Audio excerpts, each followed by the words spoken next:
we have some more topics that is related to what is frames and trusses. Frames and trusses. Okay, here we can see that what is a frame? What is a frame? A frame may be defined as the structure. A frame may be defined as the structure made up of several bars riveted. Several bars are riveted or welded together. These are made up of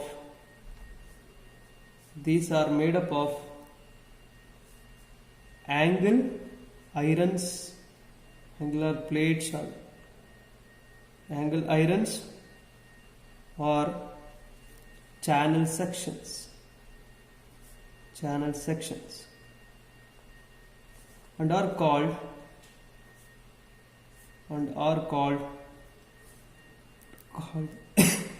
members of the frame,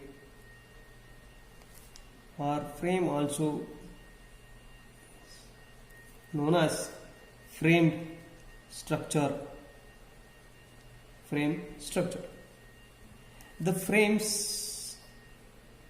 These frames we can classify this as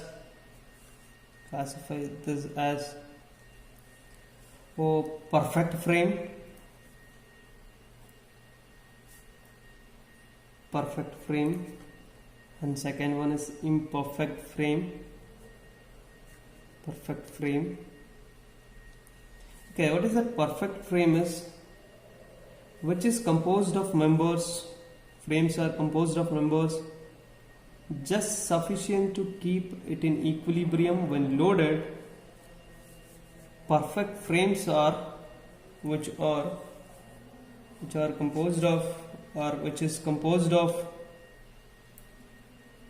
is composed of members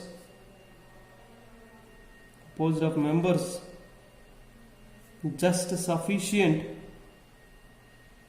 sufficient to keep it in equilibrium when loaded without any change in its shape. That's what rigid body we are studying under the mechanics. Rigid shape. We know that what is the condition for this perfect frame? A perfect frame satisfies n is equal to 2j minus 3. N is equal to number of members, number of joints. Okay, for this I will give the example later while discussing the structure, trusses. Okay, this is the condition for n is equal to 2j minus 3 is the condition for a perfect frame. Okay, then if the imperfect frame which does not satisfy the given condition, which does not satisfies the n is equal to 2j minus 3 condition. Okay, here in this case, if it is not equal, number of members not equal to this, then what it means, it may be less than 2j minus 3 or it may be greater than 2j minus 3. Okay, if it is greater than 2j minus 3, this structure we can call it as a redundant. REDU, redundant, NDANT, redundant structure. This topic also very important. Redundant structure. Okay, next we can discuss that what is a frame, what is a truss. Okay, you already taken something for about frame, you have discussed.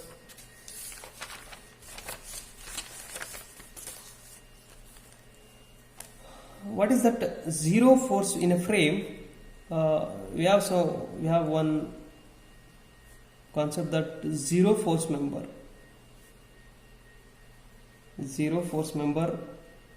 Okay, that also we can take in truss also.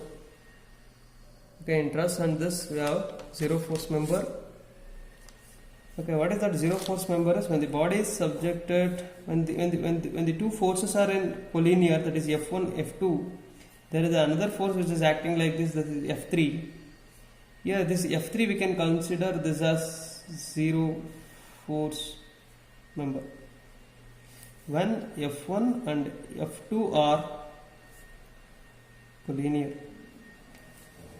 Okay, next we can see that what are the trusses. What is the truss? Truss is a structural element. Okay, the structure I have seen that how it look like.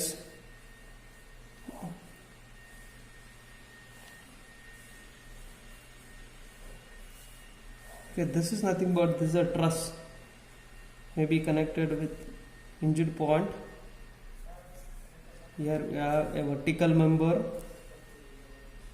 Okay, here this element in a structure, this element in a structure, or this element in a structure, or this element in this frame, this truss, these are all zero force member. These are all zero force member. Zero force member. This is zero force member. Okay, these are all zero force members in case of your trusses. Truss is nothing but it is a structure. Truss is a structure. It is used to carry the load. Where you can see this type of structures in your bridges and transmission towers, you can expect this type of structures. Right. This truss is made up of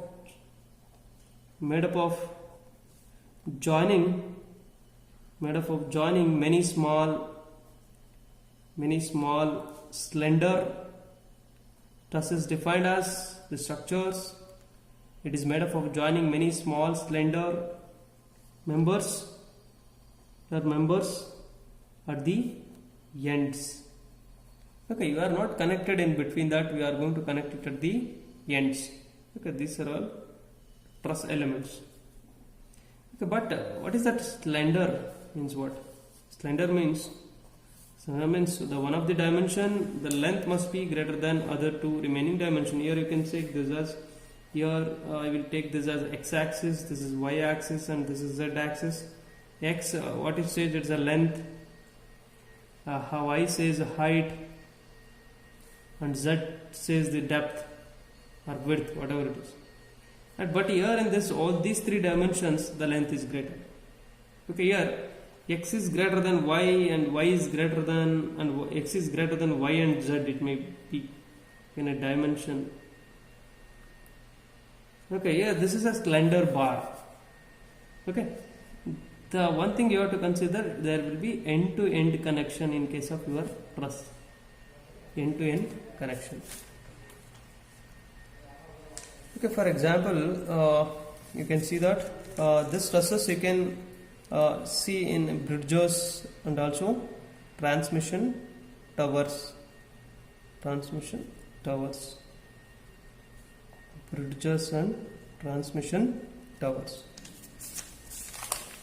Okay, what you can see in trusses, if every member is a two force member. Okay, in a truss, one thing you have to see that all the members are subjected to two forces. Then if every member is subjected to two force, okay, if every member is subjected to two force, we can call it as a truss. If any one member is not, or a two force member is not a two force member, this is called as a frame.